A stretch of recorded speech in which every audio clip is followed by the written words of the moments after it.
would still exist independent of you and your feeling. Truth, God's existence, the purpose that He has created is independent of me thinking about it or not thinking about it, like an atheist. With that. Yeah. So what we're saying is when the Creator tells us why He's created us, we know the truth. I think, like, why am I created? Like, I'm created, there's probably many reasons I'm created to do something in this world. There's a purpose to my creation. Are you making up your own purpose, or is this like, what the Creator tells you? Well, no, because, like, I think you've got received downloads on, like, what I am called to do. Like, I have callings. Like, I want to do this thing. Like, I'm not like, I want to be this person and stuff. I just follow my heart, my intuition, and do things that bring me joy and happiness. I understand. And so that to me is like my purpose, my truth is just like being in touch with myself, doing what brings me joy and happiness, being compassionate, having good values. But what I'm saying is, I understand what you're saying. It's a good intention is clearly there, but the slight problem is this, as I explained before, people who have gone along this path, like the philosophers in Hinduism, when they wrote all the Upanishads, right? Many Upanishads, right? And how the Gita reconciled it, the Buddhist Palnik text. Many texts you have from the Eastern side, in the philosophical text, they disagreed in terms of what exactly is the real truth. I talked about pantheism, panentheism, perennialism. I talked about some kind of deistic understanding of God, an atheistic understanding of God, or there is monotheistic understanding of God, monad, monism, so many different types. They all cannot be true, even though they went along their path of meditation and self-discovery. The only infallible way, in my understanding, is when the Creator tells us, that becomes the absolute truth, infallible truth, why we are here. And this is what I am and that to me asking is like a you. Download. I'm like a... Yeah, but I'm not individually. Or why isn't we a society, or why am I here? But individually, we can think and speculate. But I'm saying there is a way our Creator has communicated to us about the reasons and the purpose of why you were created. We call them prophets and messengers. They are established through proof and evidence. I have a question. Who is we? Why are we Human here? beings. Human beings, okay. And does He have a prophet for like the birds and the trees and the dolphins and everything? They are created with instincts. Human beings are separated from all the other creations with a specific distinction. Do you know the distinction between every other creation? Consciousness in human beings, and there's not in many animals. Which other animals have gone to space and built into skyscrapers? But there's like that creates some by themselves, or someone took it? Yeah, by themselves, or someone took them? Not themselves. They didn't invent the spaceship. A dog did not invent a spaceship, by the way. That creates like that humans are better than. No, better. It differentiates the human species from all the other species because of certain characteristics the humans have. And what God made humans special or something?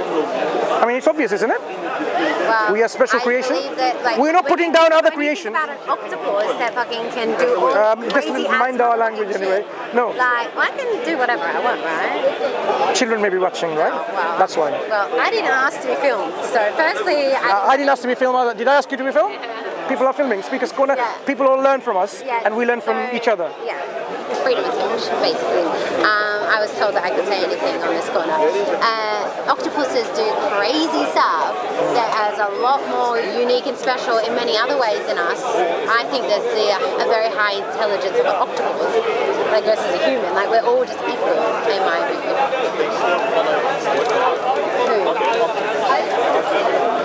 Do they have cognition like us? Cognitive abilities like us? Maybe, but why is cognition better? It's important, because when we look at the difference between cognitive abilities, when we talk about cognitive, look, we can differentiate between species based on several things. For example, when we look at cognitive abilities, a parrot, for example, can imitate sound, but does it have the cognitive ability to understand language? Maybe not, but... It's not maybe not, it's clearly not. Well, no, it doesn't. Sorry? But like, not your language. I'm saying but other you can't, language. but we can't. you understand a Yeah, bird? we can't understand a parrot. You understand about it. If you studied enough, you might perhaps pick up certain sounds Yeah, and what but- they talk about. Yes, we can. I disagree. You're then using your instincts. No. and speculation. No, to guess when we talk what about, look, there are many people when they connect with their pets, whether it's a cat or a dog, certain sounds they make, they can see what the sound is about. Whether it's about moaning and groaning like and a baby, pleasure of and course. comfort. Yes, because they pick up those cues in the language. You don't think like a dog that understands, oh, Charlie, okay, that means this. Look, like we all kind We're of... talking about languages. The dogs don't have languages, do they? Yeah, but my point... Do dogs have languages? Do have languages? I'm not asking you that question. You have a Look. way about... Creatures and animals can communicate. We have to respect. I asked you a simple question. sorry. Do dogs have language? They can communicate. Okay, you're not answering the question. But you have That's why, you have a as you know, like the other gentleman, as you realize, sorry, just 1 second, sorry, I apologize.